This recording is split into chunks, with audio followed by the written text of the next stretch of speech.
our equipment has been captured because we were using vehicles to move quickly to waking up people. Now our 2 vehicles are in police, and they say that they are exhibits, that they have arrested the vehicles and are keeping them as exhibits to use in court. Surely, do vehicles talk? It is us who are talking. So if our talking was a problem and they have accused us of incitement, that we are inciting people, how can vehicles incite? Why should you detain vehicles? So clearly this is intended to subvert, to cripple our lives, not even the campaign, but our lives. And as you may have seen, our public address systems have been attacked and captured so that we cannot talk. If talking on the public address system is a problem, why haven't they arrested all the preachers who are on the roadsides? Because you go to any roundabout, there are people preaching. So clearly talking through a public address system to people who are passing cannot be a crime, because crimes cannot be discriminatory. So are dealing with severe repression, arrests and detention. Since the campaign began, I have already been in jail for at least a month on the 2 occasions. So that is one main response that we have had, the repression, the brutal repression. Secondly, what the country must be awake to, alive to, is the intense control of the judiciary that we have in the country now. Frankly, for all intents and purposes, anything that deals with the contestation of politics in this country, we don't have courts at all. It is the junta sitting in the courts. The courts have collapsed, been taken over completely. And that's why on the first occasion, as you saw, there was a ridiculous ruling giving a condition of paying 30 million cash for bail in a minor offense. I have been granted bail previously on capital offenses, offenses for which, if I was convicted, I would face death. Offenses like treason, the sentence for treason is death. Rape, the sentence for rape is death. Terrorism, the sentence for terrorism is death. I have been charged with all these offenses. I have secured bail without even 100 shillings cash in those cases. And I have presented myself to court whenever needed in those cases until they were dismissed by the courts. I have never absconded from any requirement to appear in court. So for a case of incitement to violence, to require 30 million cash cannot be a judicious decision. It's not. I'm glad that the legal fraternity, the land friends, in our country have risen up to condemn that kind of ruling from our courts. Now, of course, as I have said, the part of the result of this campaign has been our presence in prisons. And I must once again really appreciate the decency that still exists within our prison authorities comparative to other institutions. There is still some decency in these institutions. The biggest challenge, which I talked about earlier, is the resources available to this institution. The extreme crowding in these prison cells. You know, it's like piling sacks of coffee in a store. That's how prisoners sleep. And so their welfare, their health must continue to be a worry for all Ugandans. Because remember, all of us are potential prisoners, especially in such a situation. We all have a duty to fight for prisoners, economic prisoners, whom I can call economic prisoners. Like we have economic refugees. There are many economic prisoners in all of these prisons. People who are arrested in Kampala may be hawking. They are quickly taken to a kangaroo court that sits at KCCA. There is a kangaroo court there at KC. In fact, that court should be really condemned. I know that the Lord Mayor has been fighting to get rid of that court. It's a stain on KCCA. The court in KCCA is a disaster for getting young people. They round up young people, some for nothing. They just, where is your identity card? I don't have. They throw on the pickup, take to KCCA, and they are driven to the prisons, remanded by that kangaroo. People who sit in what passes as parliament today must interest themselves, because they will end up there themselves. In fact, these ones are likely to end up there, the MPs, with all that has been going on in that parliament. They should prepare to make sure that these prisons are decent, and they should start by insisting on the decongestion, by freeing economic prisoners and political prisoners. Most of the political prisoners have been remanded by military courts because they fear that the ordinary courts will give them bail. So they take them to military courts and remand them. Some have not appeared before those military courts for years. They are there on remand. They don't know when they will ever go back to the military courts. This is a very serious problem. It is the reason why at the last presser we talked about the urgent need to establish an inspectorate of prisons, of detention centers, an independent inspectorate of detention centers, not just the Uganda prisons, but wherever people are detained, whether in the police cells. Again, you find people rotting in police cells for much longer than the 48 hours that they are allowed by the law. So that is what has been going on in the wake-up call. I must say that in spite of the aggression that we received, the intention of the campaign, we are satisfied, is being met. More and more people now recognize the message that we are passing around. They support it, they identify with it.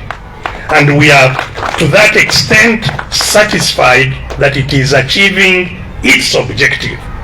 In fact, even in the prisons, we received many delegations, some from up country, you know. People came from Bushenyi, from Barara, from where, you know, to come and express their appreciation of the campaign and to support us in whatever way they could. So,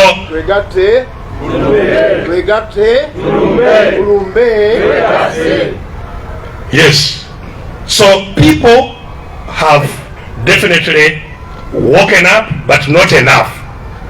Not enough.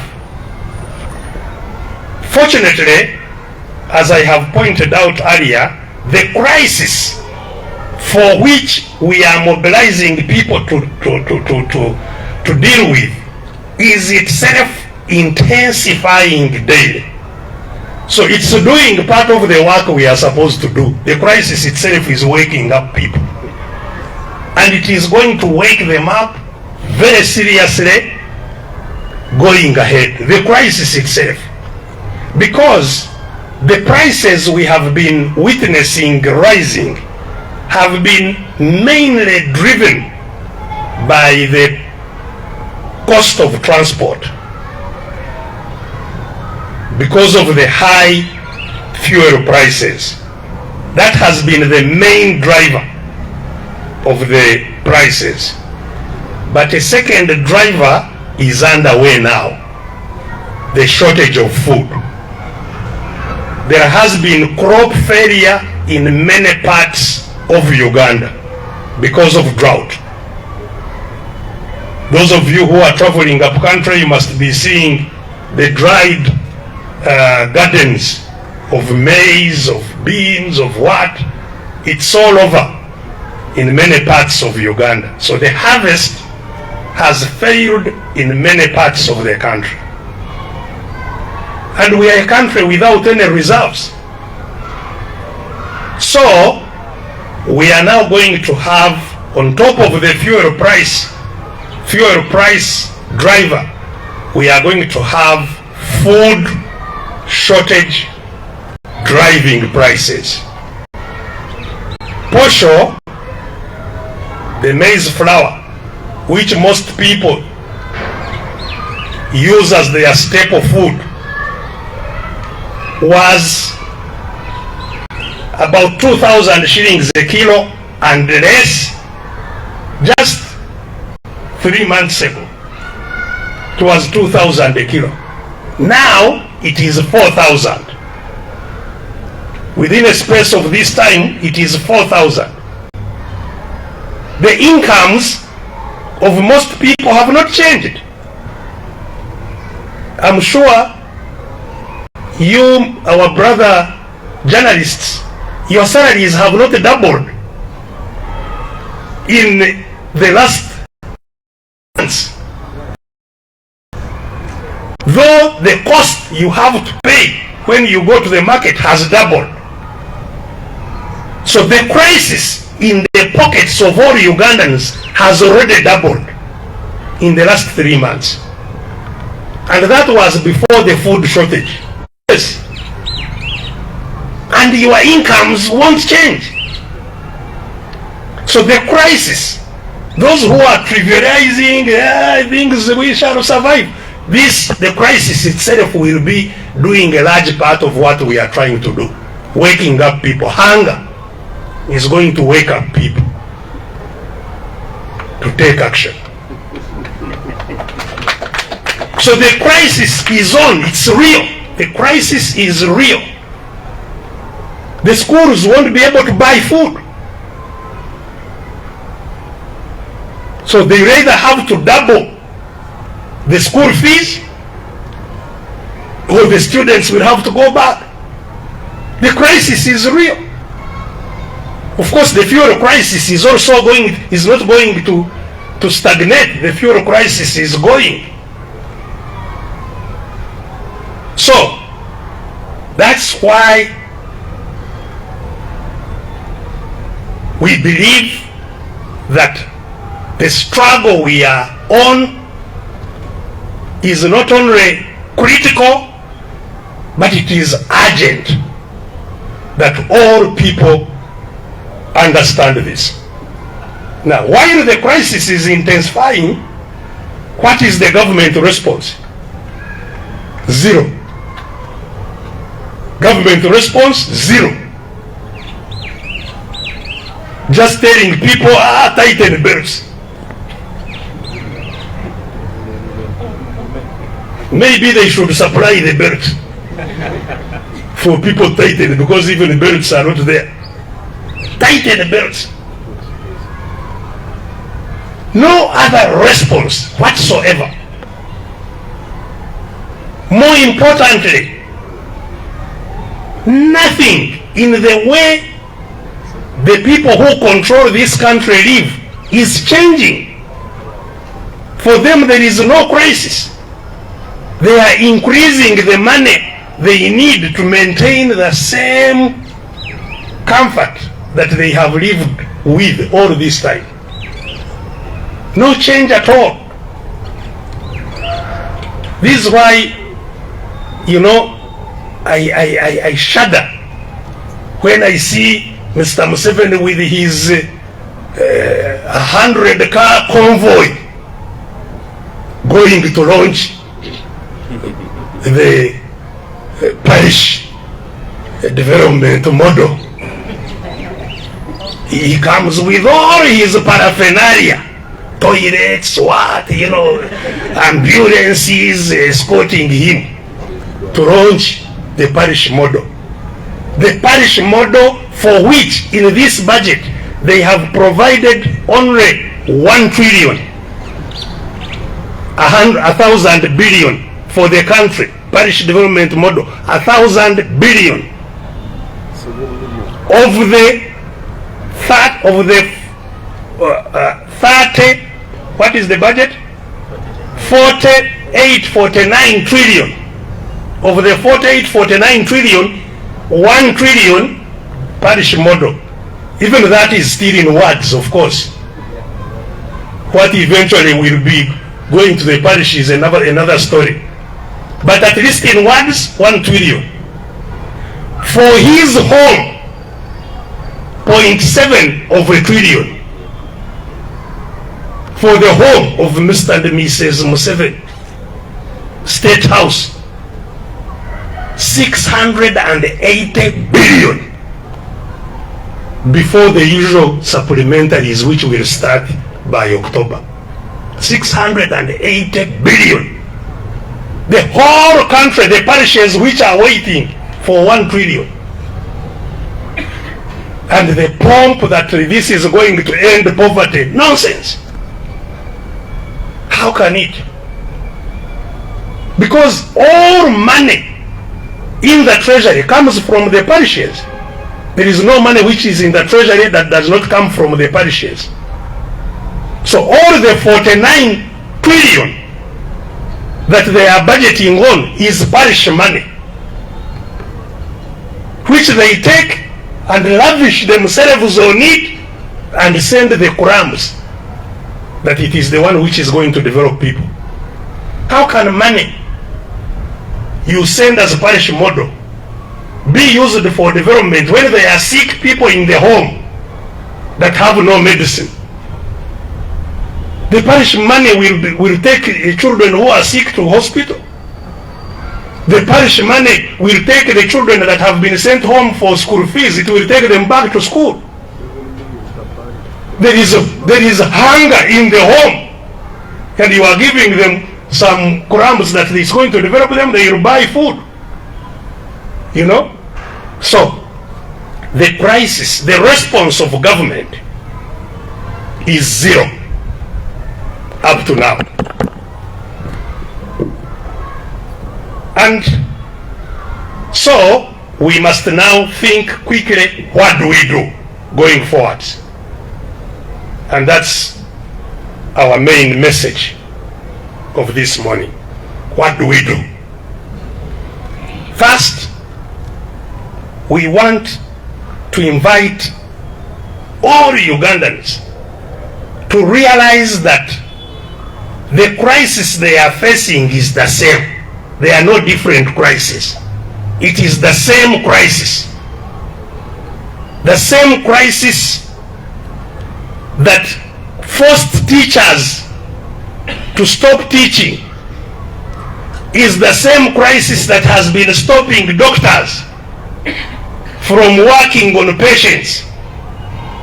It's the same crisis that is facing the local governments, which are also raging to go on strike.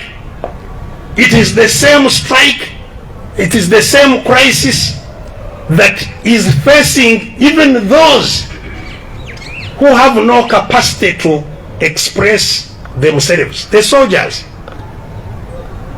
they are in the same crisis. The whole country is in the same crisis. It is the same. Unfortunately, we are all complaining from our own cocoons.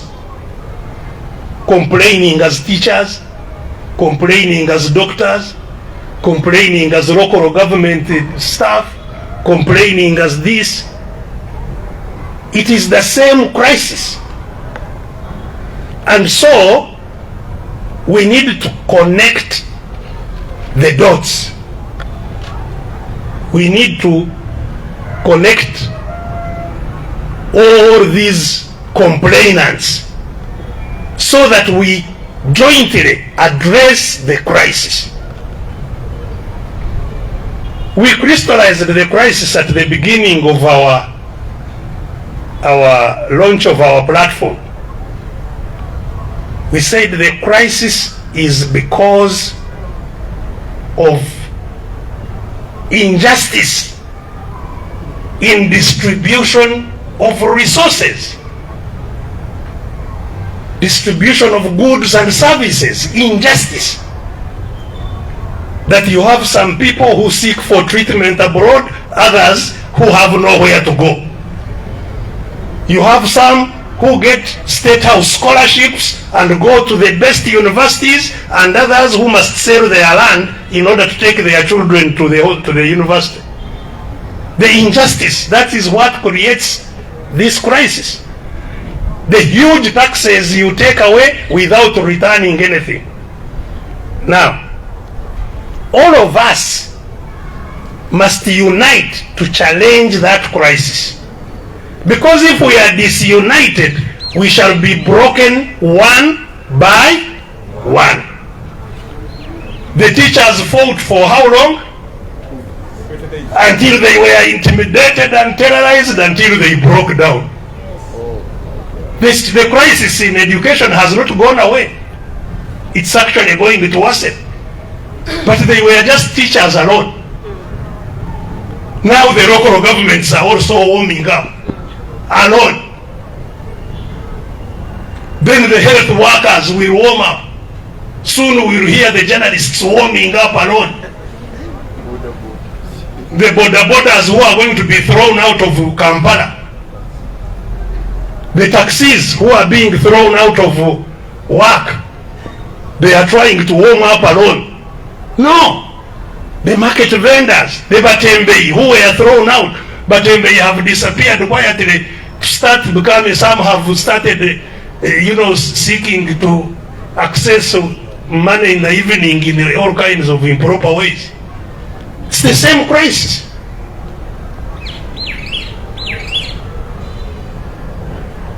So, we need to coordinate. Both those who give service are in crisis. Whatever service you are giving in this country, you are in crisis. Because your pay remains the same. Yet your needs are increasing daily. So all service providers are in crisis. The people who are supposed to receive service are in greater crisis because the service does not come.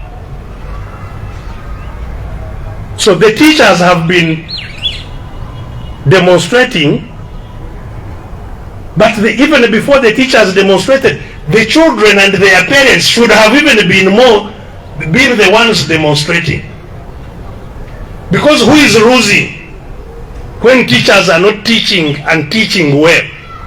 It is the student, the pupil, and their parents. So Parents must organize to fight for education.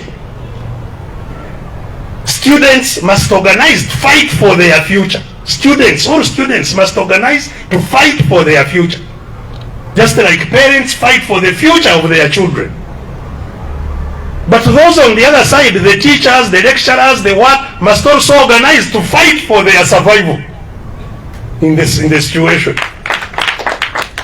So in the process, let us have a joint action team. Let us coordinate so that we act together. Don't view what we are doing as Besigye naboka batulwanirire. No, it's the same crisis. We must all link up, and we are setting in motion a process to link up with all those in crisis so that we have a joint action team with the border borders, with the taxi drivers, with the market people, with the the teachers, with the health workers. We need a joint action team with the parents who are in crisis and so on. This is a national crisis. It requires a national coordinated response. And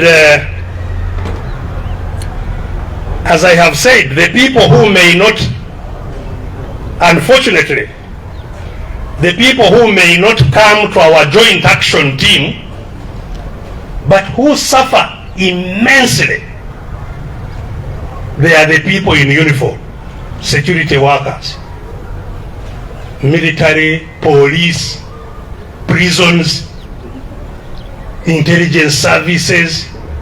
Those die in silence, because for them even to be heard to complain is treated as subversion.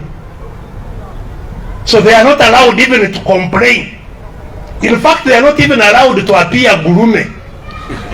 Yes, if a soldier is seen all the time gurume, they say, you una matatizo wewe,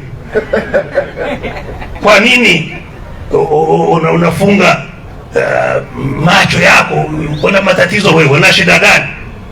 What is your problem? Because he is looking dejected. So it is really us to fight to free even these people. If we put up a concerted effort that saves them, they will also be encouraging us to go on, I can assure you. I am already seeing it, and it has been on for quite some time. Even as they are pushing you under the kabangari, saying, "Gende yo munange na yero, tutokwa mumani."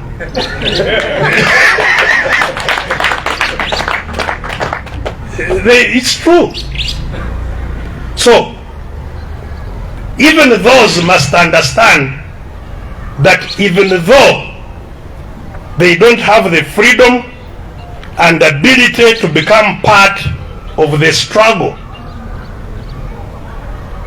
they can quietly and creatively participate and encourage what the country is doing to cause change. Like we pointed out at the beginning of this campaign, we must have a different budget this year. Our demand, all of us, having connected the dots, must be that we have to have a different budget from what our enslavers have published as a national budget.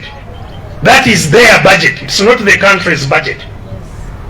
We can't accept a budget where the person reading the budget, who is the president is the one who reads the budget.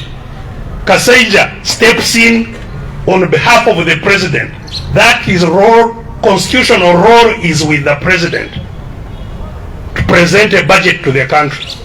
You present a budget in which you take the lion's share, and we keep quiet when we are starving. So this budget must fall. We must have a different budget for the country this year, which puts money where people are. If the money is shifted from the sharks to the enslaved people, the conditions of people can change overnight. Even the prices can go down. Because if we reduce this gluttonous expenditure on the cabal that controls this country, there will be possibility of reducing taxes where it hurts. We can. And they keep on telling lies, if you reduce taxes, you are giving subsidy. No. In the region, Uganda's fuel is the highest. Why aren't people smuggling it from others? So, prices can be lowered even now if we adapt a people's budget, not a budget of our enslavers. So in that budget, we have said things must change.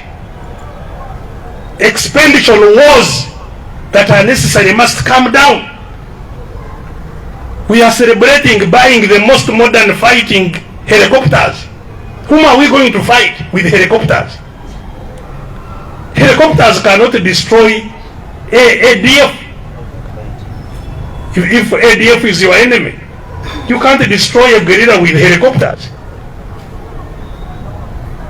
There is no country that is threatening Uganda militarily. None. If they were worried about Rwanda, they are now in the same bed. So what is the problem? So we must change priorities. Money must quickly come where people are. Yet you have a budget with money going to agriculture, where 80% of the people derive their benefits. And you are giving agriculture 3-4% for 80% of the people. That must change. Education. We must change the priorities. We must have a different budget this year. Our call was that we should have started our own budget on 1st of July. Unfortunately, the Wake Up campaign hadn't yet reached the level where people can say now this stops here. But we must quickly come to that point and say your budget stops here. We must have a new reset now for the country. And that we must do very quickly. So that's where we are going. We want the wake-up call to be quickly expanded across the country. We have so far been mainly using the media and working here in Kampala. We call upon all our leaders in all regions to start organizing. Our leaders will come there with the message, and together you deliver the message to our people to wake up, to organize for action to stop this chaos that is going on. So we want a national engagement. Kampala we are still warming up. We must go to all areas. And pretty soon indeed, before more people die of this crisis, we must say, now enough is enough. Here is the action that brings it all to a halt. So now it's just mobilization, but we shall come to when it says enough is enough. And we are coming to that. So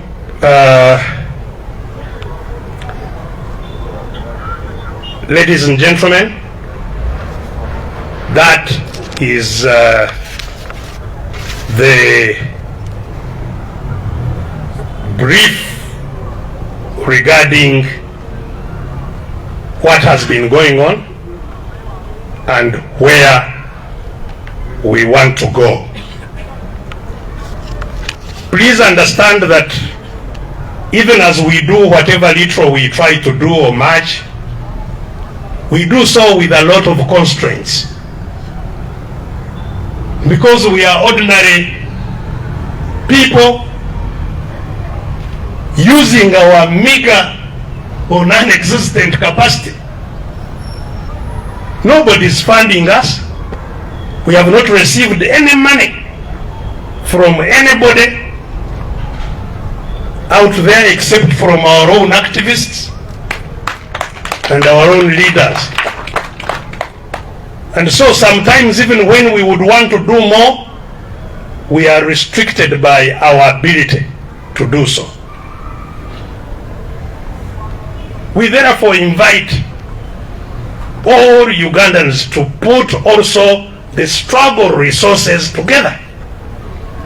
You know, some of our colleagues who are in the registered political parties now receive some budget also from the government. We invite them to make sure that they also put that into the struggle to cause the freedom of all Ugandans.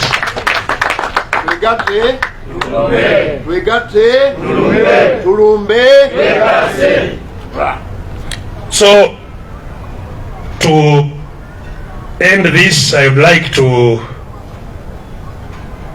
say, on a note of optimism, that I see the end in sight. We all see the end in sight. Because the people of Uganda have always had the capacity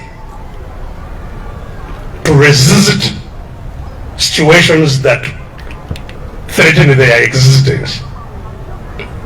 Ugandans defeated the British who colonized us for 70 years. Some people think Ugandans are cowards. They are not. Ugandans have never been cowards. They may be getting all kinds of intimidating messages, but Ugandans have never been cowards. You saw here when the regime refused Ssaabasajja Kabaka to visit his Saza of Bugerere. The people were not cowards. Did Ssaabasajja go to Bugerere or he didn't? He went. The roadblock they had put at Sezibwa, what knocked it down? The people of Buganda. So people have capacity, people are not cowards. Let's not fear jails. Amakomera singa gatta sandi badde wano. Kubanga tewali komera lyesibaddemu. Bantwala Karamoja, ne bantwala Bululi, ne bantwala wa naye wendi. Muleme kutya amakomera. We should not fear jails. Yes, we should fight to get out of jails, but most importantly, we must fight to break the chains of our enslaver. We must tell the slave master, it's time up. Time up? Out. Time up? Out. That is the message the enslaver must get. Thank you very much. We can now hear any questions if there are any. Maybe before questions, let me summarize in Uganda. Mbadde ngamba ku nsonga bbiri zokka. Esooka kiki ekibaddewo okuva lwe twatandika kaweefube w'okuzuukusa abantu okulwana n'embeera embi eri mu ggwanga ey'ebbeeyi ezeekanamye eya obutaba na buweereza n'embeera emazeeko abantu emirembe. Kampeyini yaffe ey'okuzuukusa abantu tugirumbe etuuseewa, kyembadde nkoonako ekimu. Ekyokulala tubadde era tutangaaza kuwa kye tulaga bwe tumala okutegeera we tutuuse, wa gye tulaga kye tulina okukola okulaba ti embeera eno tugirinnyako. So mu mbeera nga bweri ntegeezezza nti bwe twatongoza kampeyini eyo ne batulumba namaanyi, ne batulumba ng'era bwe twasuubira, ne batutiisatiisa, ne batusiba, ne batunyagako ebimu bye twali tukozesa ng'amamotoka gaffe, emizindaalo gye twogererako ebyo babinyaga, n'emotoka zaffe kati zikyali ku poliisi, nazo nti baziteekako emisango olw'okutambuza be balowooza nti bamenyi b'amateeka. N'emotoka nazo ziyina emisango, ne ebirala byonna bye tukozesa biyina emisango. Ebyo byonna babikola okugezaako okutulemesa. Ekyokulala era tuzudde mu kaseera ako nti ne kooti obuwambe bwe twali tuzirowooleza bususse ne gye twali tulowooza nti butuuse. Kooti abatuddeyo kati mizindaalo gy'abo be tulwana nabo. Bwe baba olw'okuwuliriza omusango, omuwaabi n'omuwaabirwa babagamba kale mulindeeko katusooke tukomewo. Gye bakirira eyo nga bagenze okufuna okutegeezebwa ekirala kye balina okukola. Bali ku remote. Fact nawuliddeko nti ne mu kooti waliwo omusirikale atuulayo era abeera ku masimu agajja engulu ne gatuusa wansi ne gasaasaanya mu balamuzi. Kale kooti eri mu buwambe bwa kitalo, newankubadde ebiseera ebimu muzuukamu abalwanyi nabo abagamba nti kiyitiridde nange wano nja kusala nga bwe kyandibadde kyetaagisa, kansala amazima. Bakyalimu abatono aba defiance abagaana okukozesebwa, era tubakubira mu ngalo ennyo olw'okulaba nti bawaniridde ekyo kye baalayira okukola tebakikola, naye batono nnyo. So mwabiraba mu musango ogumu nga bagamba nti okweyimirirwa tulina okusasula obukadde 3 obwa obuliwo bukadde 3, nga musango ogwo singa nagukkiriza nti omusango naguzizza oba singa gummega, ekibonerezo ekiri ku musango ogwo kuba kufuna fine engassi yakakadde kamu mu emitwalo 2. Naye okweyimirirwa ng'omusango tegukuvuddeeko okweyimirirwa nti ojje obwewozengako ng'ova wabweru, tolidde emmere yaabwe tobatawanyiza oweewozaako ova wabweru. Baagala bukadde 3 bwa buliwo. Kale olabira ddala ti eba tekyali kooti eyimiridde ku mazima, tekiriiyo. Ne bwe twajulira era bakendeeza ne bateeka ku bukadde 3, n'obukadde 3 nabwo twabujuliddeko, nabwo bukyaliwa waggulu nnyo. Ate oba omusango bwe gummega mba nsasula akakadde kamu, kati ozijjako 3 bwaki? So nebyo nabyo tukyabirwanako naye nga kooti zo tutegeere nti tuli mu lutalo lwe kooti lweri ku saidi eri nga bwobeera mu mupiira nga reefu naye ayambadde kajozi mujozi gwa tiimu emwe eri mu muzannyo kyetuliko kati tetukyalina reefu naye mu mbeera eyo bwe tuba tugitegedde naye tujja kulwana nayo nga bwekola ki nga bweri amakomera go ebigabeeramu twabyogerako mulundi guli nti ekizibu ekisinga obunene mu makomera gwe mujjuzo gw'abantu abali mu makomera babapanga ng'ekutya ze bapanze mu sitoowa ate nga abasinga obungi mu basibe abo ba mirundi ebiri bannabyabufuzi be basibye abangi nga bayitira mu kooti z'ekinamagye abavundira eyo kooti z'ekinamagye olwaleero ne kooti y'ekinamagye teriiwo kooti maasho teriiwo so neyandibadde atwalibwayo talina gyakola ki abamu babeerabira tebakyamanyi nti gye bali mu makomera naye nga gye bali bayitirivu abasibe bannabyabufuzi abasibe oba be bakwatira ebyobufuzi kubanga n'abamu ebyobufuzi tebakola ki tebabimanyi naye bamukwata kubanga muyiseewo bannabyabufuzi naye ne bamuyoleramu gye bali bajjudde abantu abokubiri abajjudde mu makomera be basibye ku bya enfuna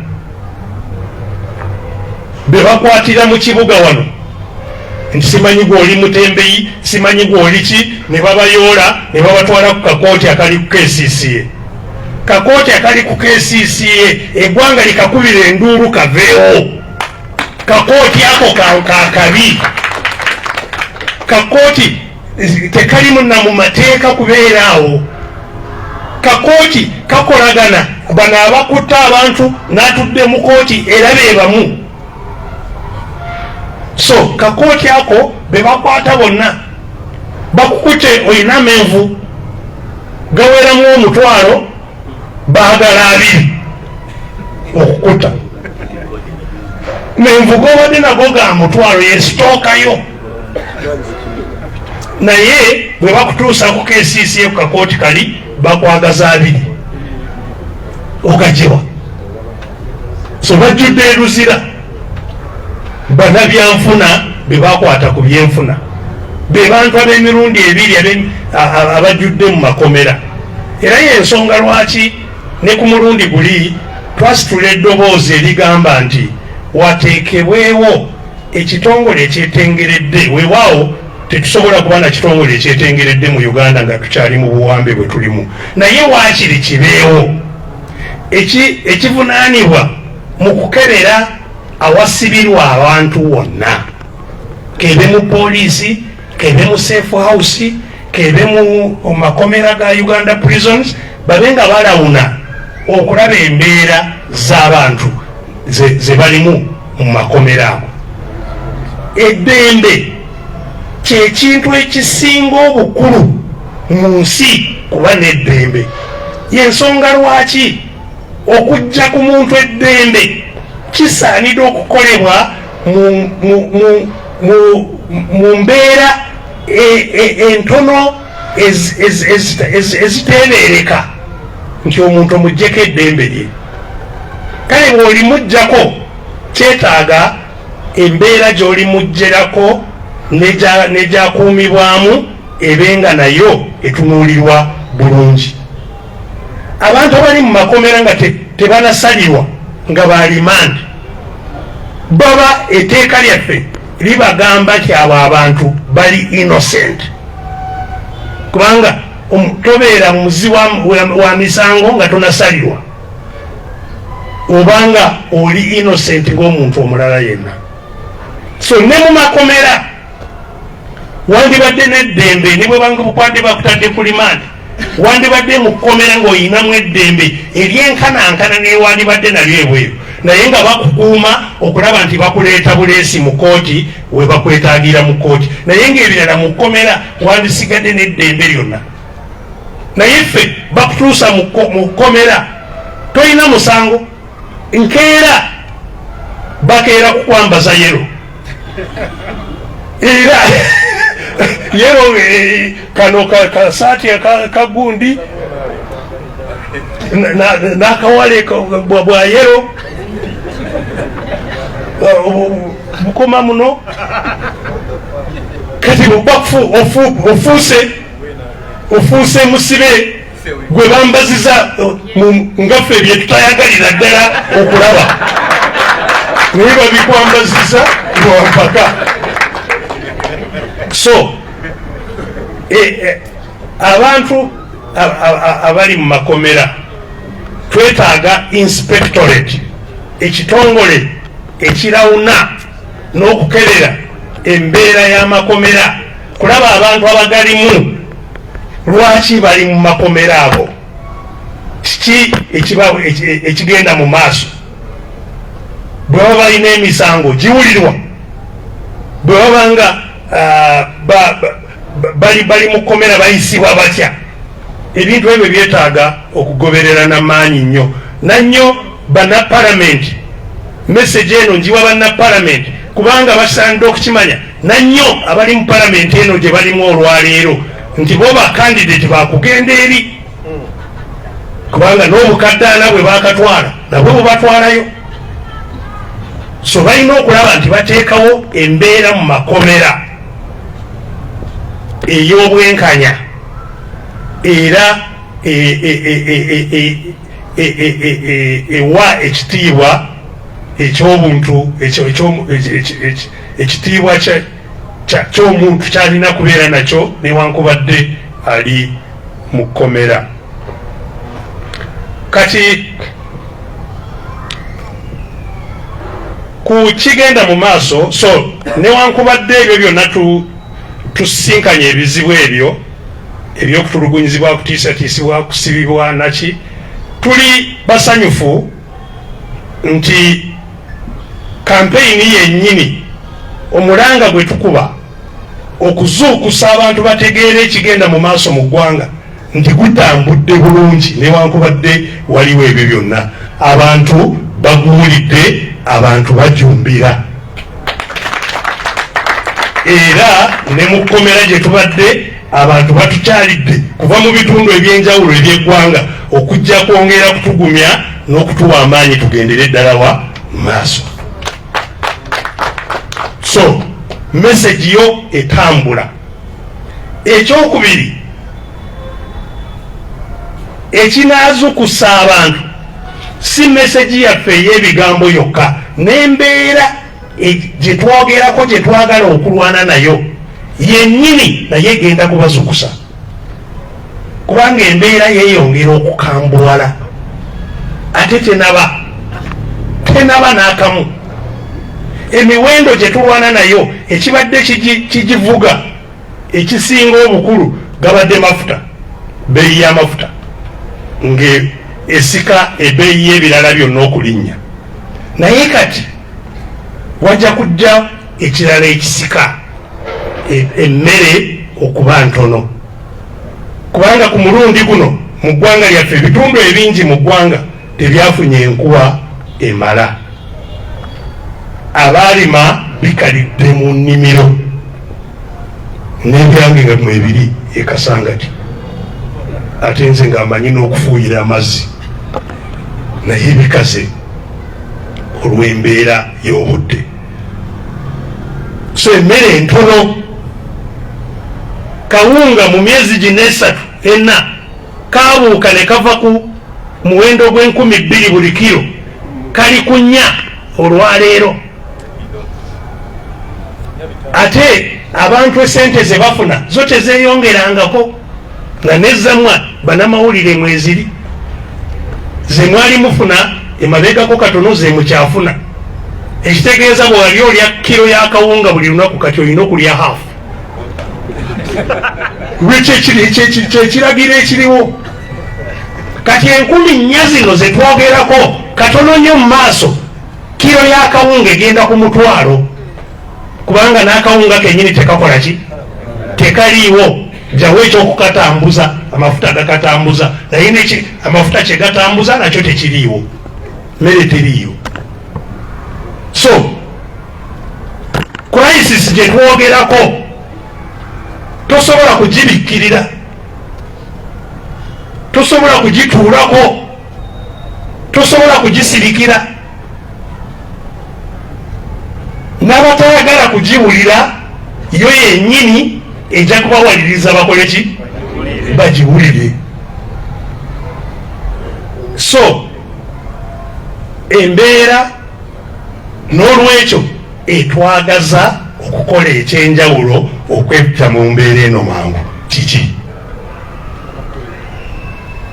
Ekimu ku bikulu bye tulabye nti abantu abali mu mbeera embi era abavuddeyo okwekubira enduulu nti bafa,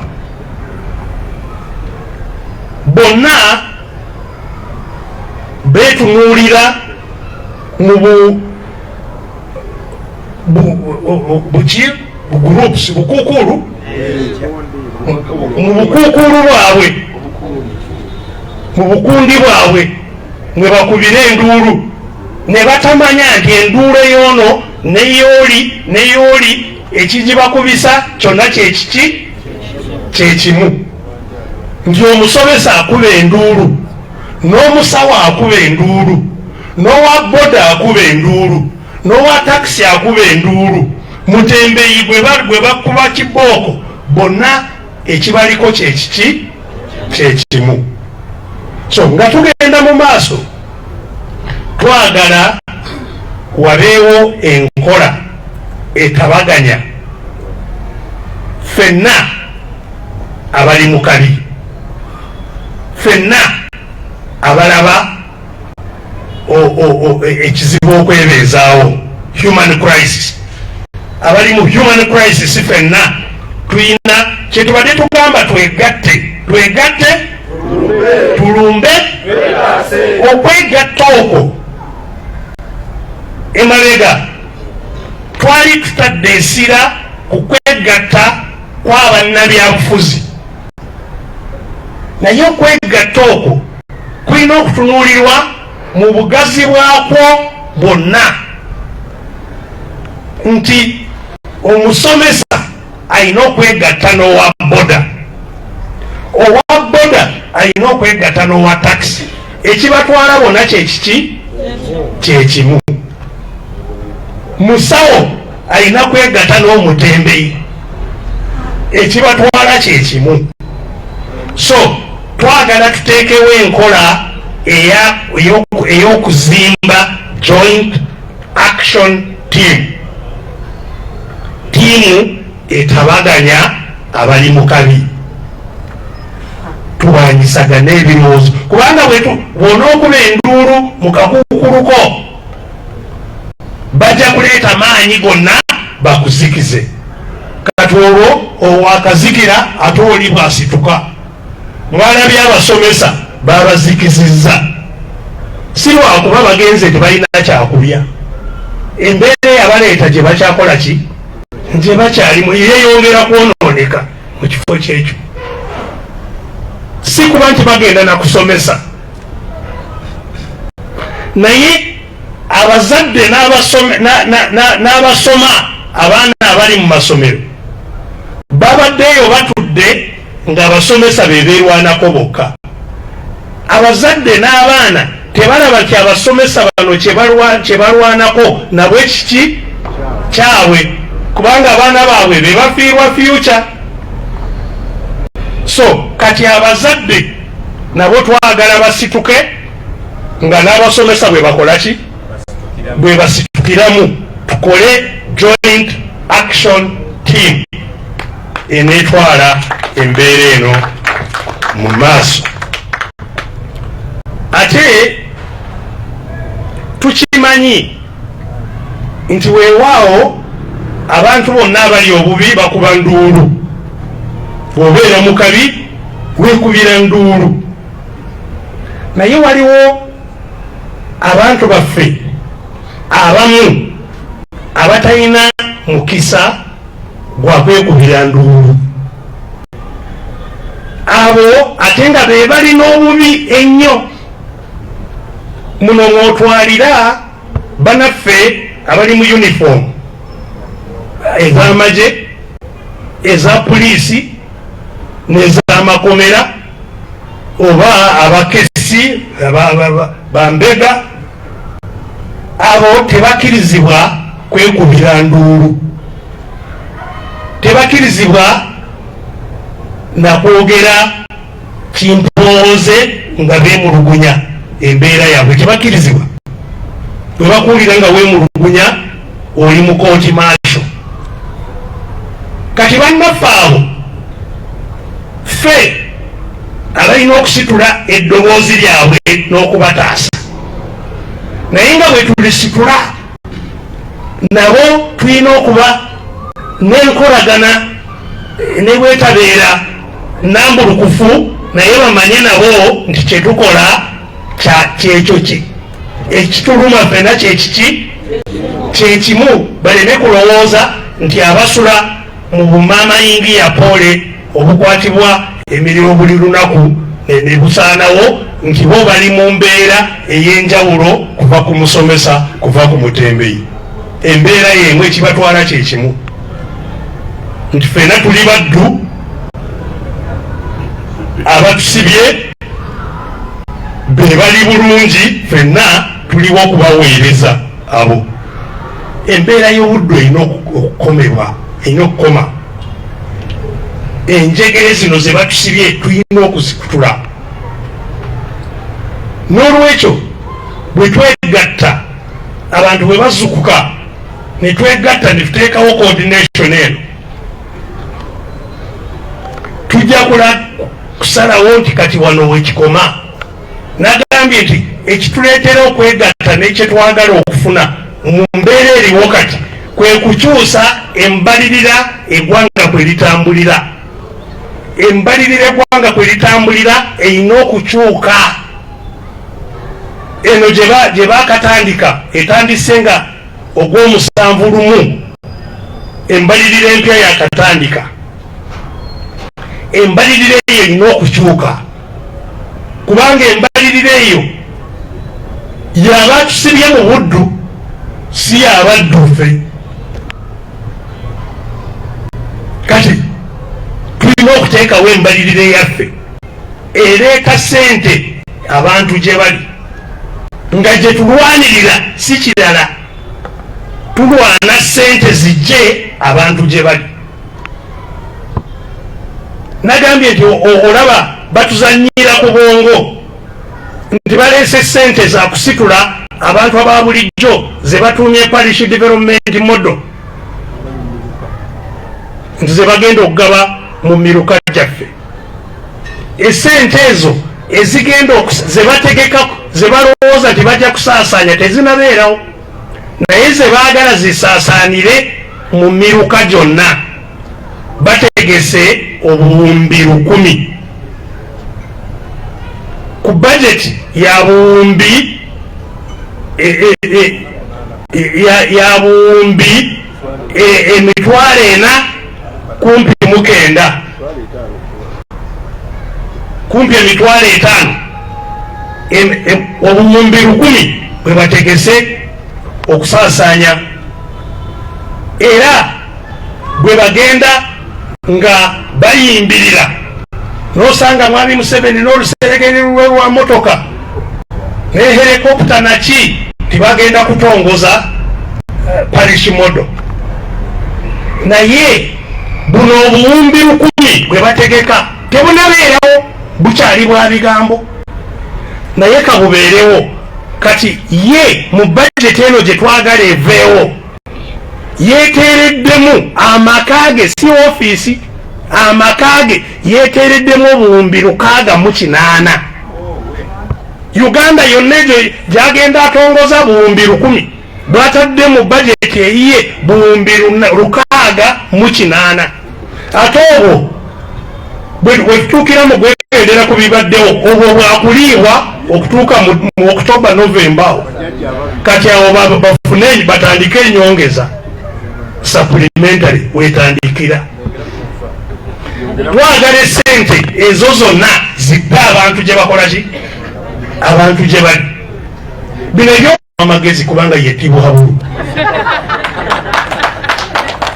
Naye kyusa sente ezo zonna ziveeyo zidde abantu gye bakola ki, abantu gye bali.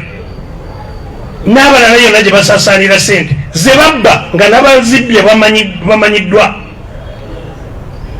Palamenti eboogerako buli lunaku n'atuta obuwumbi 6, n'atuta 5, n'atuta 10, naye nga mboozi twetaaga sente ezo zikomewo mu bantu ze basaasaanira mu magye. Tetugenda mu ntalo. Uganda teri nsi gye tutya nti egenda kutulumba, teri mu baliraanwa bonna. Naye mu kifo ky'okutaasa abantu bagenze kugula zi helikopita ennwanyi. Helikopita ennwanyi zirwana nani? Ne ADF abayeekera tosobola kubagoba ne helikopita. So ebyo byonna twagala wabeewo budget empya mwaka guno, budget y'abantu. Eyo budget y'abali abatujju twagala ey'abantu. Naye eyo okubeerawo tulina okuteekawo embeera egisobozesa okubeerawo. Eyo y'embeera gye tulina okuzimba. So kati tukyazukuza naye mu maaso awo katono twagala buli omu ng'azukuse tugambe nti wano wekikola ki, wano wekikoma. Enough is enough. So KIZZA awo gye tugenda. So nze ne bannange bano bonna tuli bamativu era tulina ssuubi ddene nti okukyusa embeera eno kigenda kusoboka abantu bwe banajjumbira okwerwanako, okwegatta n'okukola ki, n'okwerwanako. Kisoboka mangu nnyo era buli asobola message eyo agyongereyo, tulabe ku mulundi guno tetusigala mu mbeera eneetusaanyawo. Mwebale nnyo, mwebalire ddala. Wabaawo abuuza, suubira ensonga ebbiri zombi zeeyogerera, naye wabaawo kibuuzibwa ku nsonga ze tuliko kiveeyo, bwe kitaabeewo tweyongereyo.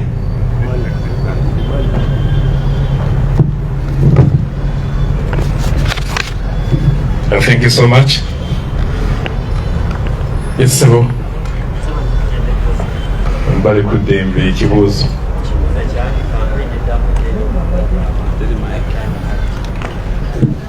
Ambu campaign yokunga abantu eddamudde.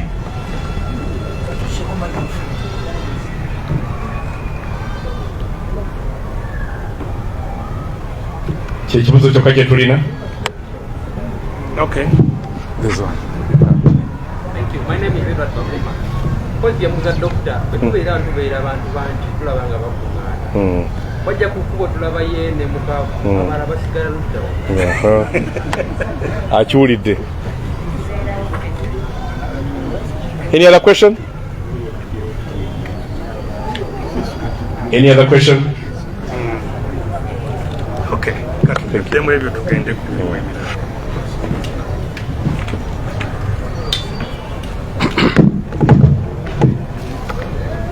Eyasoose yabuuzizza nti tuddamu ddi. Tetunnasirika. Oddamu nga obadde ovuddemu. Tetunnavaamu. Era teri kuzikiza. Kyetwabagamba teri kuzikiza. You see, mutegeere entalo nga bwe bazirwana. Mu olutalo lwe bayita mu Lungereza baluyita war. Lwe lutalo.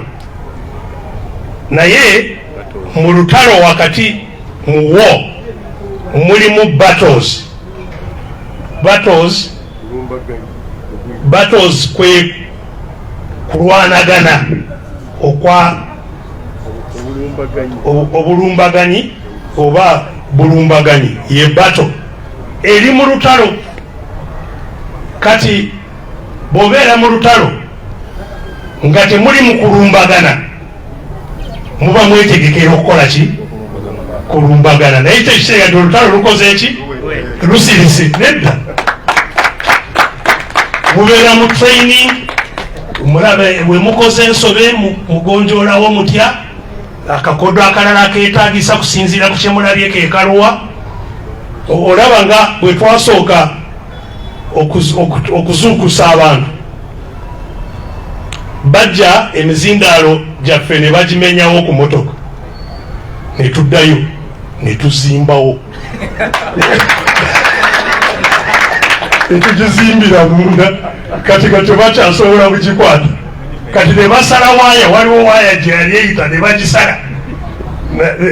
Bwe twaddayo ne basala waaya eyo. Kati naye twali tukirane nga tusobola kati naye n'emmotoka yonna ne bakola ki? Ne bagitwala ne tujjayo endala. Kati ne tujja ne mukalakaasa, kubanga mukalakaasa ye nsigala nayo mu ngalo.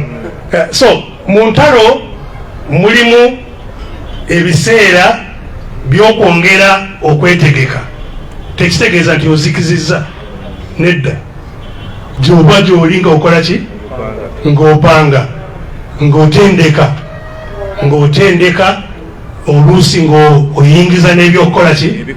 N'ebyokulwanyisa. So byonna ebyo twabagamba teri kukola ki? Teri kuzikiza n'omulundi n'ogumu. Tujja kusigala nga tusindika okutuusa embeera weeneekola ki? Weeneebeerawo. Kati era kyekimu munnaffe omulala agambye nti nga wali tulaba gwe nze ne mwami mukaaku, kati abalabika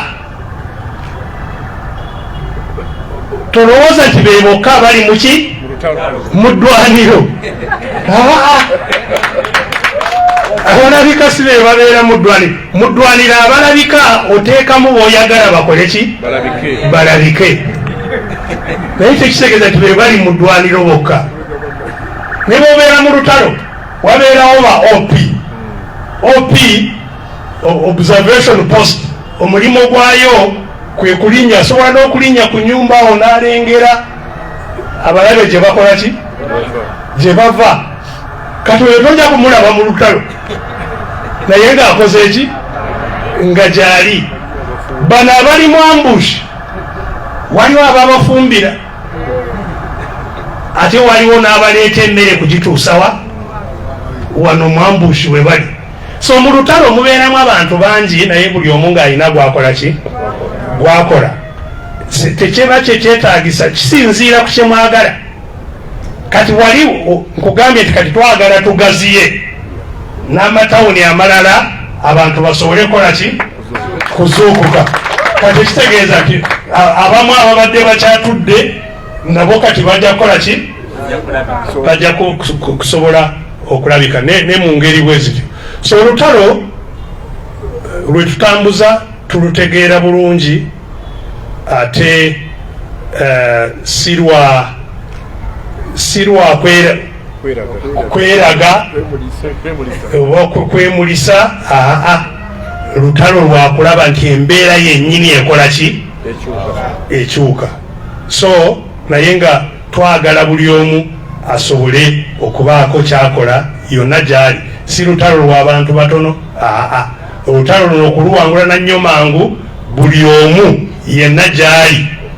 Kobeere mu mawulire, kolera eyo ekyosobola kukola okulaba nti message ekola ki? Etambula. Bw'obeera mu ddwaliro n'owulira nti waliwo omulwanyi afunye ekizibu, yanguwa naawe olwanira awo ng'ojjanjaba oyo afunye ekizibu. So buli omu asobola okulwana mu ngeri ye. N'abasirikale bennyini bali be tuwaana nabo nakutegeeza nabo balina engeri gye basobola. Olutalo luno nga lukomeekerezebwa, abatanategeera gye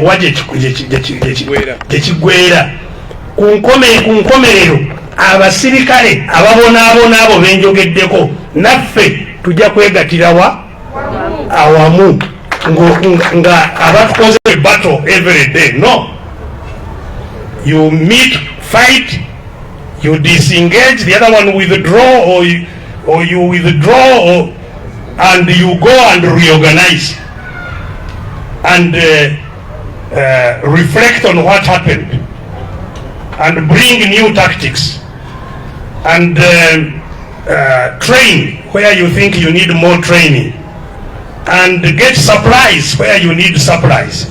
So between battles, it's not that the war has ended and you are restarting. No, the war is on, the struggle is on. We have made it very clear that we shall not be ceasing fire until the struggle is over and we have justice in our country. That is for sure. And you know, being in control of what you are doing is also very rewarding. You know, whenever you leave home now, I have Mr. Muhumza, even now I'm sure he's out there. He's right there. Who is watching where you go. Yes, there are motorcycles which are following me. They don't know where I'm going. They don't know what I'm going to do. But they are following. So that is good that we are in a struggle in which we control our own timetable, our own activities, and where we want to strike and where we want to go. So there is no ceasefire even now. The struggle is on. The engagements, the battles will be determined tactically where we want to have a battle, when, but in between we are very busy still working very hard to make sure that the struggle ends successfully. The same answer goes for how many people are visible in any confrontation. First of all, when you see me and Mr. Mukaku here visible in a confrontation, don't think that we are the only people. No. You may have seen, for example, when we were arrested recently near Kikubu, they took the vehicle, there was no driver, but we came with the driver. But by the time they came, the driver was not there, and for that reason he was not charged. So it was only two who were in the prison. The one whom we didn't think was still necessary, we withdrew from visibility. So the people who are visible are those we want to become visible at that time. It's a tactic. But even where they are visible, there are many others who are there but who are invisible. They are still there doing different things. So the struggle is a tactical struggle. It's a tactical engagement. You don't throw all your forces in one engagement when it's not necessary. Now we have said we want to broaden, so quite likely you'll see more people getting out and doing more work in different places. I think that those were the questions. Thank you very much. We are grateful always for your contribution in the struggle, because this is also your contribution to the struggle. Thank you very much. Speak about how it ends. There is in Uganda, I talk about how it ends when the soldiers join in, how it ends. Yeah, but I can't repeat everything that I said, you know. Thank you very much. They also have a role to say, na wano chabadda agamba kyekino.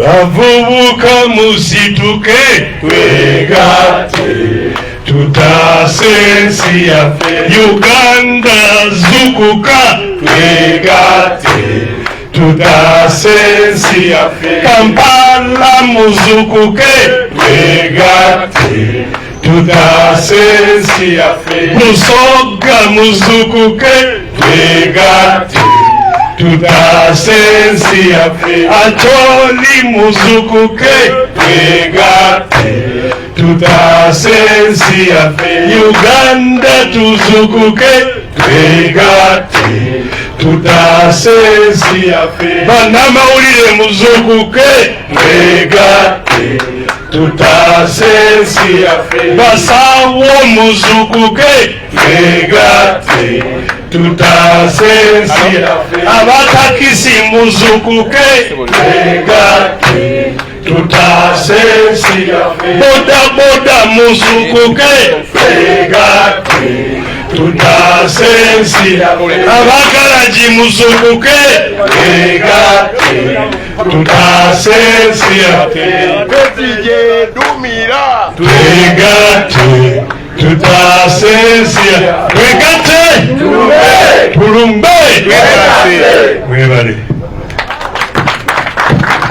atuyenze nyo tuyanzege anthems katuyimbe anthems Uganda anthem tandika ne Uganda sorry Uganda okuva edda n'edda lyonna lineggwanga Buganda lyamanyibwa nnyo eggwanga lyaffe okwetooloola ensi zonna twesimye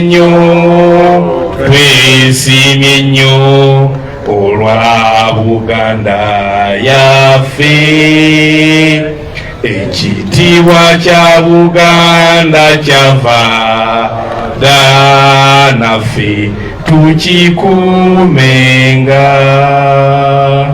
zenayimbanya ne sitenda Saabasajja Kabaka asaanira fugo Buganda bwonna naffe nga tumwesiga twesimye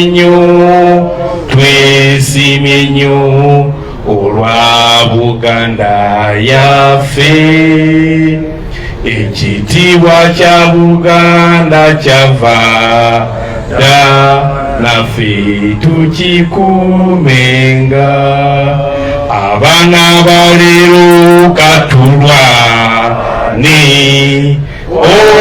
okukuza Buganda nga tujjukira nnyo bajjajja baffe basilira ensi yaffe twesimye nnyo olwa Buganda yaffe ekitiibwa kya Buganda kyava dda naffe tukikuumenga O Uganda, make all the poor thee we lay our future in thy hand. United, free for liberty, together we all raise stand. Twegate, tulumbe, mwebale kujja, mwewalire ddala.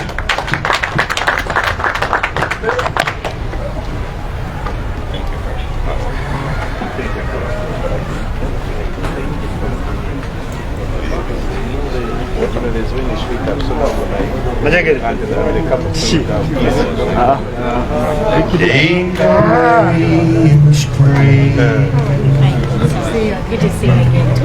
'Cause I'm in love with a pretty little girl who wears